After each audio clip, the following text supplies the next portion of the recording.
नीलिमा के वालिद के इंतकाल के बाद उसके घर की सारी जिम्मेदारियां उसके कंधों पर आ गई थी और इसलिए उसने एक चाइनीज भेल का ठेला लगाना शुरू कर दिया। नीलिमा खुद रोज चटनी बनाया करती थी और नूडल्स को भी फ्राई किया करती थी। शाम के ठीक 5 बजे वो अपना ठेला खोला करती थी। बाजी, मुझे एक चाइनीज भेल दे दो। मुझे 2 भेल पार्सल चाहिए। नीलिमा के ठेले पर आते ही ग्राहकों का मजमा लग जाया करता था। नीलिमा एक एक करके सारे ग्राहकों को चाइनीज भेल दिया करती थी। बाजी, बहुत जायकेदार है, मजा आ गया। कल हम फिर आएंगे। हाँ हाँ, बेशक आना। नीलिमा की खुद की बनाई चटनी और नूडल्स का जायका दूसरी दुकानों से अलग था और वही उसके ग्राहकों को पसंद आता था। कुछ ही घंटों में नीलिमा का सारा सामान खत्म हो जाया करता था। फिर वो घर लौट आती। ये लो अम्मी, आज की कमाई। वाह, आज तो तूने 600 रुपए कमाए हैं। हाँ, आज चटनी और नूडल्स ज्यादा बनाए थे। अच्छा है, कल से ऐसे ही ज्यादा बनाना। ठीक है अम्मी। नीलिमा चाहे जितना भी ज्यादा सामान बनाए, उसका ठेला खुलते ही सब कुछ धड़ाधड़ खत्म हो जाया करता था। एक रोज नीलिमा अपने घर पे बैठकर सोच रही थी कि उसे क्या करना चाहिए। अम्मी, जितनी भी ज्यादा चटनी बनाऊं या जितनी भी ज्यादा नूडल्स फ्राई करूं, सब खत्म हो जाते हैं। ये तो अच्छी बात है ना बेटा। वो तो है, लेकिन कुछ ग्राहकों को हमेशा खाली हाथ लौटना पड़ता है। ये तो है ही, अब क्या कर सकते हैं। मेरे पास एक तरकीब है। अच्छा, और क्या है? बाजी, आप रेडीमेड नूडल्स और चटनी भी खरीद लिया करो। बीच बीच में अपनी चटनी के साथ वो भी मिला दोगी तो किसी को इल्म नहीं होगा। ऐसे कैसे इल्म नहीं होगा? अरे अम्मी, बाजी के नूडल्स के बीच में अगर रेडीमेड नूडल्स हो तो किसी को पता नहीं चलेगा कि कौन सा बाजी का है और कौन सा रेडीमेड।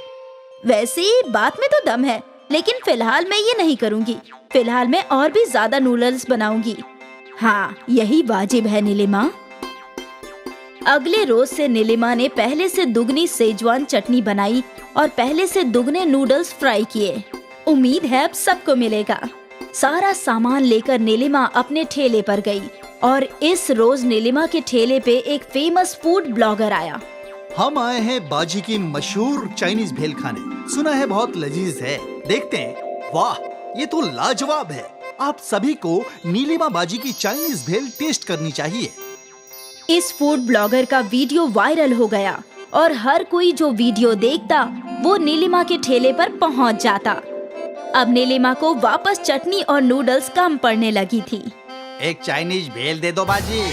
भाईजान, सब कुछ खत्म हो गया है, आप कल आ जाइए। नीलिमा को ग्राहकों को खाली हाथ भेजना अच्छा नहीं लग रहा था। उस रात जब वो घर लौटी, अम्मी, उस वायरल वीडियो की वजह से ग्राहक और भी बढ़ गए हैं। बहुत अच्छा है बेटा। वो तो है, लेकिन आज भी सब कुछ खत्म हो गया। मुझे ग्राहकों को खाली हाथ भेजना पड़ा।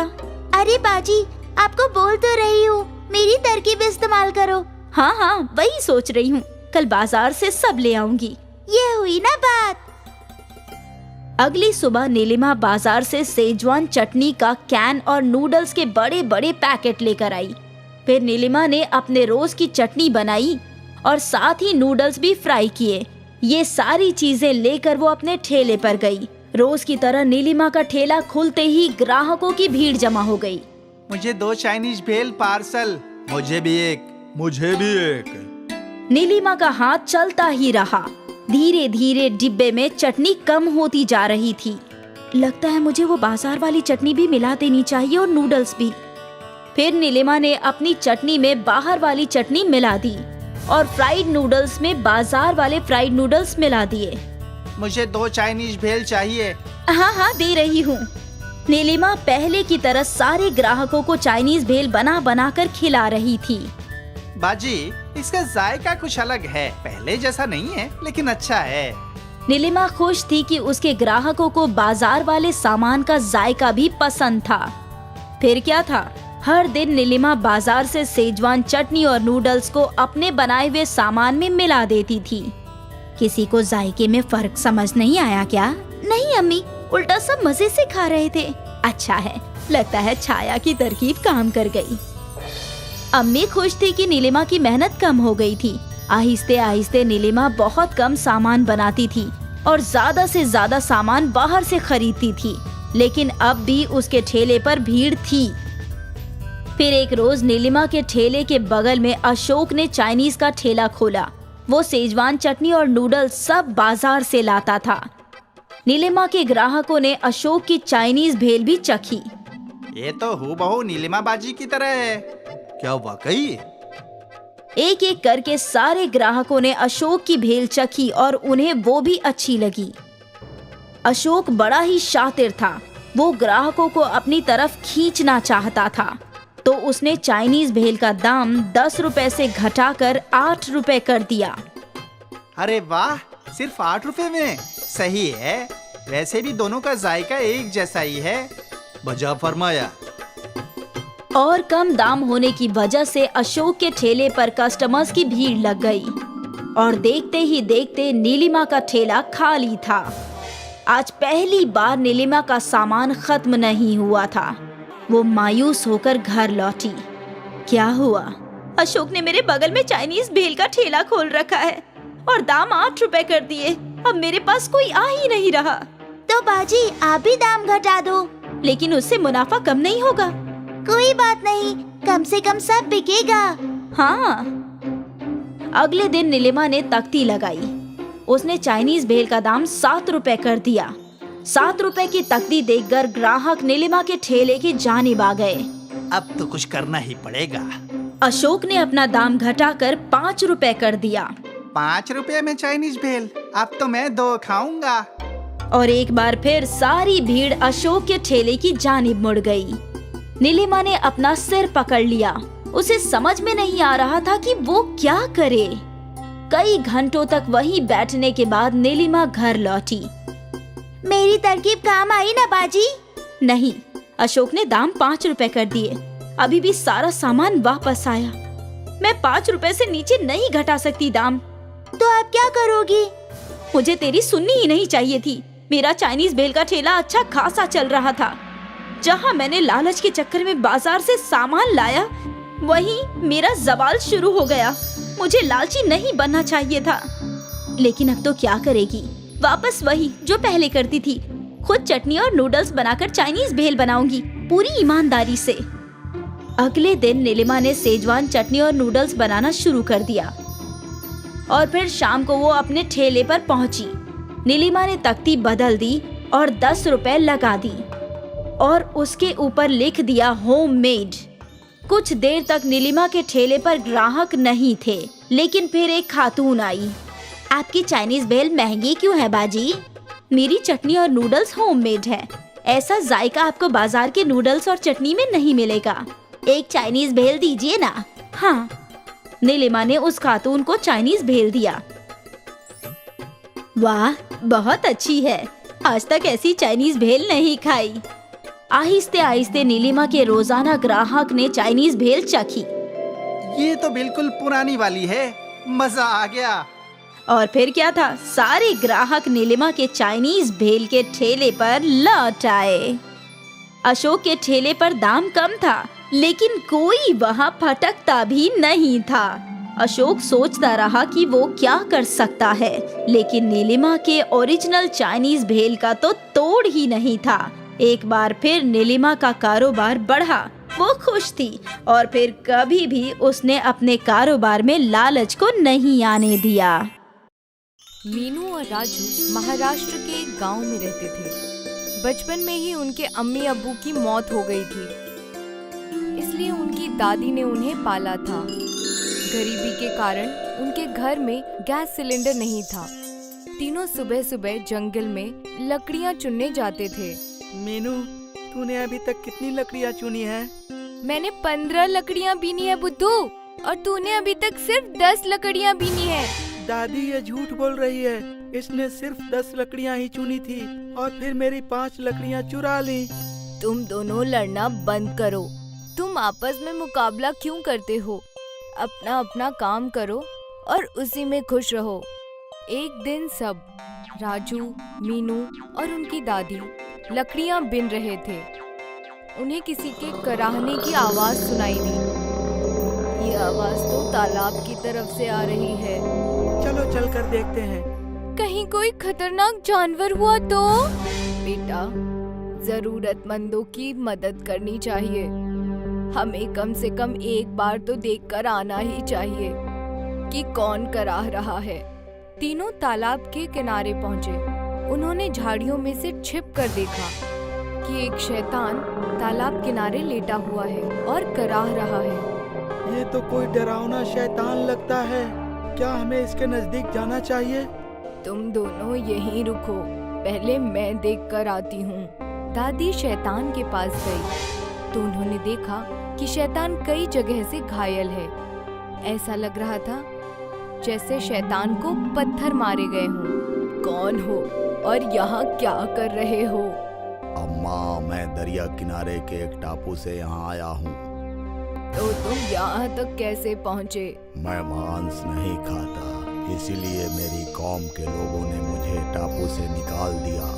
जब मैं महाराष्ट्र पहुँचा तो लोग मेरी शक्ल सूरत देखकर डर गए और उन्होंने मुझे पत्थर मारे। मैं भागता भागता यहाँ तक पहुँचा हूँ। राजू और मीनू, झाड़ियों से निकल आओ, ये बुरा शैतान नहीं है।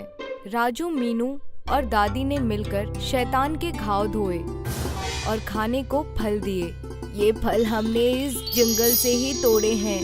तुम ढूंढोगे तो तुम्हें यहाँ आम, जामुन और अंगूर के पेड़ मिल जाएंगे। अब दादी, राजू और मीनू जब भी लकड़ियाँ इकट्ठे करने जाते थे, शैतान से मिलकर आते। लेकिन एक दिन एक सरकारी अधिकारी ने उन्हें रोक लिया। सुनो तुम तीनों, आज के बाद जंगल में मत आना। हुकूमत ने जंगल के दरख्तों की कटाई पर रोक लगा दी है। आप गलत समझ रहे हैं।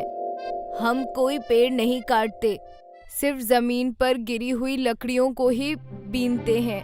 बढ़िया, ज्यादा दिमाग मत चला। एक बार मना कर दिया तो कर दिया। इस तरह तीनों के जंगल जाने पर रोक लग गई। लकड़ियों के अभाव में राजू, मीनू के घर चूल्हा जलना भी बंद हो गया, फल मिलने भी बंद हो गए। दादी अपनी जान पहचान की दुकान से राजू, मीनू के लिए कुछ सामान उधार लाया करती थी। ये लो बच्चों, बिस्कुट, नमकीन खाकर गुजारा कर लो। अब पता नहीं हमारे घर खाना कब बनेगा। कुछ दिनों बाद दादी जब दुकान पर पहुंची तो दुकानदार ने उधार देने से मना कर दिया। तुमने अभी पिछला बकाया ही नहीं चुकाया है और अब फिर से सामान लेने आ गई हो। इस तरह तुम्हारी जिंदगी कैसे चलेगी? एक काम करो, बच्चों को लेकर मुंबई चली जाओ और वहाँ कुछ काम धंधा करो। दादी ने घर आकर सारी बात राजू और मीनू को बताई। बच्चों, क्या तुम मुंबई चलोगे? हाँ दादी, मुंबई चलते हैं। मैं मुंबई देखने के लिए बहुत एक्साइटेड हूँ। मगर दादी, धंधा शुरू करने के लिए पैसे कहाँ से आएंगे? तुम्हारे दादा की अंतिम निशानी ये मंगलसूत्र मेरे पास रह गया है। इसे गिरवी रखकर कुछ पैसे तो मिल ही जाएंगे। राजू, मीनू और दादी मुंबई चले गए, लेकिन उन्हें समझ नहीं आ रहा था कि किस चीज की रेहड़ी लगाएं। दादी, मुंबई का वड़ा पाव मशहूर है। वड़ा पाव की दुकान लगाते हैं। नहीं, वड़ा पाव तो हर जगह बिक रहा है। पूरी आलू की रेहड़ी लगाते हैं। नहीं, समोसा और ब्रेड पकौड़ा। नहीं, चाउमीन और डोसा। चाउमीन की रेहड़ी लगाएंगे क्योंकि चाउमीन के ठेले यहाँ कम हैं। उधर शैतान जंगल में परेशान हो रहा था। वो जंगल में राजू, मीनू और दादी का इंतजार कर रहा था। समझ नहीं आ रहा कि ये राजू, मीनू और दादी अब मुझसे मिलने क्यों नहीं आ रहे हैं। कहीं वो मुझसे डर तो नहीं गए या फिर कहीं वे मुझसे नाराज तो नहीं है। मुझे कम से कम एक बार उनसे मिलने जाना चाहिए। एक दिन शैतान ने जंगल से बाहर निकलने की कोशिश की, लेकिन सरकारी अधिकारी की नजर उस पर पड़ गई। वो बंदूक लेकर राक्षस के पीछे दौड़ा। शैतान तालाब में घुस गया और उसने पानी में सांस रोककर अपनी जान बचाई। अधिकारी जब चला गया तो शैतान बाहर आया। चाहे कुछ भी हो जाए, मुझे राजू, मीनू और दादी से मिलना होगा। कहीं तीनों किसी मुसीबत में तो नहीं हैं?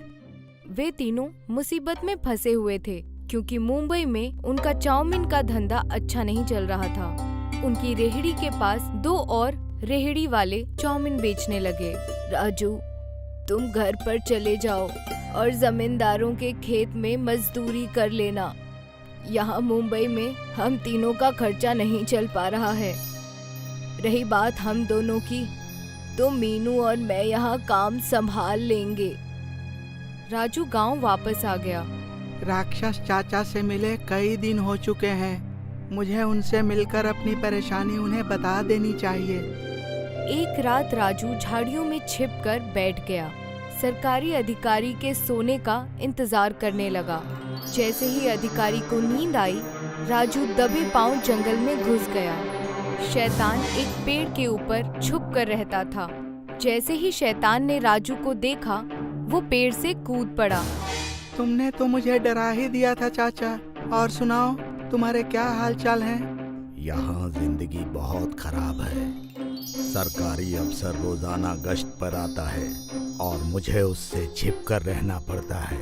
तुम लोग कहाँ चले गए थे? कितने दिनों बाद तुमसे मिलना हुआ? हम लोग मुंबई चले गए थे। दादी और मीनू अभी भी वहीं पर हैं।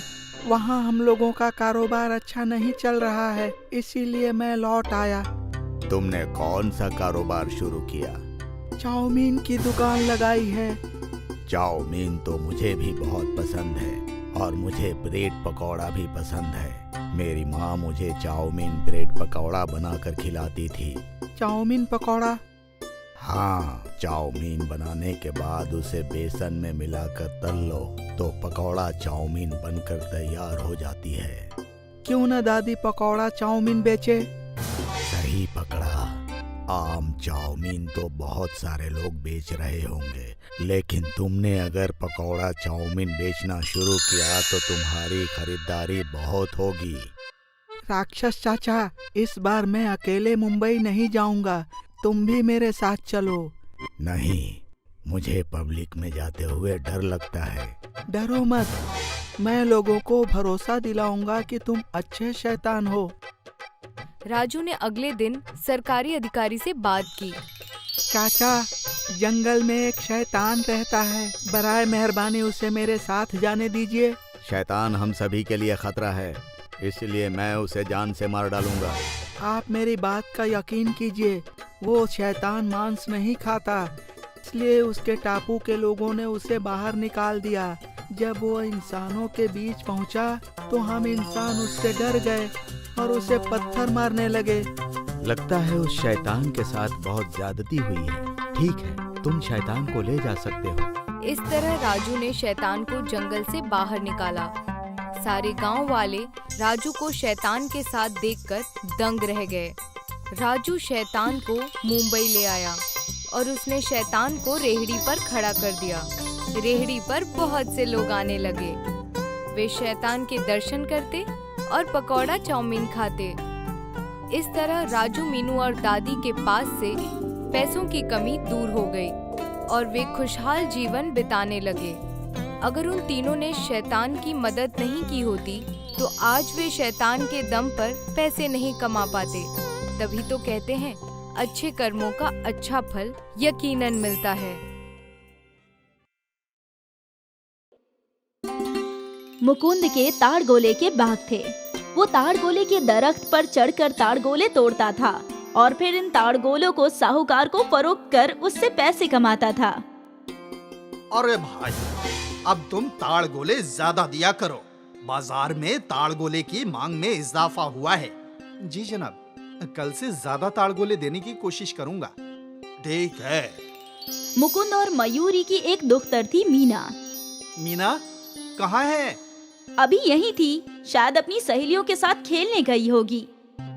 लेकिन आपको उससे क्या काम आ गया? अरे उसे ताड़गोले खाने थे, तो देखो उसके लिए कुछ ताजे ताड़गोले तोड़ कर लाया हूँ। तभी मीना, अरे वाह, ताड़गोले, ये सब के सब मैं ही खाऊंगी। हाँ, तेरे लिए ही लाया हूँ, आराम से खा। बरसात हो या गर्मी, मुकुंद हर मौसम में ताड़ गोलों की दरख्त पर चढ़ता था। एक रोज की बात है, मुसलसल 2 रोज से बारिश रुक ही नहीं रही थी। ऊपर वाले के करम से ये बारिश जल्दी रुक जाए। आज दरख्त पर होशियारी से चढ़ना, दरख्त की शाख भी गीली होगी। हाँ, होशियारी से ही चढ़ूंगा। मैं कोई नौसुखिया थोड़ी हूँ। इल्म है आप उस्ताद हैं, लेकिन फिर भी ख्याल रखिएगा। हाँ बेगम साहिबा, आप फिक्र मत कीजिए, मैं यूं गया और यूं आया। ठीक है। मुकुंद ताड़ गोले की दरख्त पर चढ़ गया और एक एक करके होशियारी से ताड़ गोले तोड़ने लगा। कुछ देर गुजर गया और फिर एकाएक मीना वहाँ पहुँची। अब्बा! मीना की आवाज सुनकर मुकुंद का तवज्जो ही नहीं रहा और वो फिसलकर सीधा दरख्त के नीचे गिर गया। अब्बा! मीना ने फौरन कुछ गांव वालों को आवाज लगाई। सब दौड़े चले आए। चाचा, अब्बा गिर गए। गांव वाले दौड़ते हुए वहां पहुंचे। मुकुंद का ऑपरेशन किया गया, लेकिन अब वो अपने पैरों पर खड़ा भी नहीं हो सकता था। अब क्या होगा? अब हमारा घर कैसे चलेगा? आप फिक्र मत कीजिए जी, कुछ न कुछ जरूर हो जाएगा। ऊपर वाले ने हमें तकलीफ दी है तो वो ही हमें रास्ता भी दिखाएगा। लेकिन कैसे? मैं अपाहिज बन गया हूँ। इससे बेहतर कि ऊपर वाला मुझे मार ही देता। ऐसा ना कहिए, आप ही हमारी जिंदगी है। मयूरी और मुकुंद परेशान थे कि अब उनकी आगे की जिंदगी कैसे बसर होगी। कुछ रोज बाद मुकुंद को घर लाया गया। मयूरी और मुकुंद के बचत किए हुए सारे पैसे उसके इलाज में खत्म हो गए। मैं कहीं काम तलाशती हूँ। तुम बाहर और घर का काम तनहा कैसे संभालोगी? मैं कुछ न कुछ कर लूंगी। कोई तो ऐसा काम होगा जो मैं इस हाल में भी कर सकता हूँ। नहीं नहीं, आप आराम फरमाइए। नहीं मयूरी, मैं ऐसे तुम पर बोझ नहीं बन सकता। फिर ऐसी हालत में आप क्या कर सकते हैं? कुछ तो जरूर होगा ही। अगले रोज से मयूरी ने काम तलाशना शुरू किया। वो कई दुकानों और कंपनियों में गई, लेकिन उसे कहीं मुलाजमत हासिल नहीं हुई। मुझे कोई काम तो नहीं हासिल हो रहा। सोच रही हूँ कोई कारोबार ही कर लूं। कैसा कारोबार? क्या मैं तुम्हारी कोई मदद कर सकता हूँ? आज बाजार में पकौड़ी की दुकान देखी थी। काफी हुजूम जमा था। मैं भी तो अच्छे पकौड़े बनाती हूँ, तो क्यों ना मैं भी पकौड़े फरोख्त करूँ। कर तो सकती हो, लेकिन सभी लोगों को पकोड़े उसी दुकान के पसंद हैं, तो तुम्हें कुछ नए तरीके से पकोड़े बनाना चाहिए। कैसे तरीके? जैसे चाइनीज पकोड़े हैं जो बच्चों को बेहद पसंद आते हैं, वैसा ही कुछ नया। वैसा कुछ? मीना तू बता, तुझे और क्या खाना पसंद है? मुझे तो मैगी पसंद है। मैगी पकौड़ा कैसा रहेगा? मैगी के पकोड़े भी बनते हैं क्या? हाँ, वो भी बहुत कुरकुरे। जा मीना, दौड़कर एक पैकेट मैगी लेकर आ। मीना मैगी खरीदने चली गई और कुछ देर बाद 2 मैगी के पैकेट ले आई। मीना ने मैगी को उबाला और फिर उन्हें सुखाकर उसमें कुछ मसाले मिलाकर कढ़ाई में मैगी पकौड़े तलने लगी। मीना एकटक अपनी वालिदा के हाथों को देख रही थी। जैसे ही मैगी के पकौड़े तलकर बाहर आए, मीना ने झट से एक पकौड़ा उठाया और अपने मुंह में डाल दिया। अरे अरे, गरम है। बहुत जायकेदार है अम्मी, वाह।